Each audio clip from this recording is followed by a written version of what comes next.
បាទសួស្តីបងប្អូនទាំងអស់គ្នាជាពិសេសបងជាងឬក៏បងដែលត្រូវការកាបូបសម្រាប់ដាក់សម្ភារៈជាងបងយើងមានកាបូបនេះមួយនៅក្នុងផ្ទះគឺល្អមែនទែនយើងអាចដាក់សម្ភារៈជាងតែមួយកាបូបហ្នឹងគឺដាក់បានច្រើនមែនទែនណាវាចំណេញពេលវេលាហើយចំណេញទីកន្លែងហើយបងងាយស្រួលក្នុងការយកទៅក្រៅទៀតណាយើងអាចស្ពាយក៏បានយើងយួរកាន់ដៃក៏បានណានេះមើលដៃរបស់គេគឺប្រភេទជួរស្វិតល្អយ៉ាងមុំមក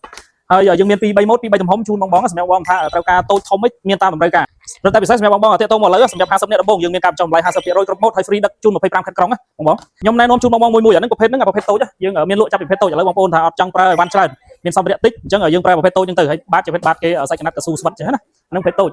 ហើយប្រភេទកដាលក៏មានដែរតែប្រភេទសាច់ដូចគ្នាបាតដូចគ្នាតែបើសិនបងចង់បានប្រភេទមុំល្អធន់នេះប្រើនេះបងប្អូនណាគុណភាពល្អហើយបានជាប្រភេទបាតកស៊ូស្វិតមុំមែនទេហើយខ្ញុំតេស្តមើលខាងក្នុងរបស់គេ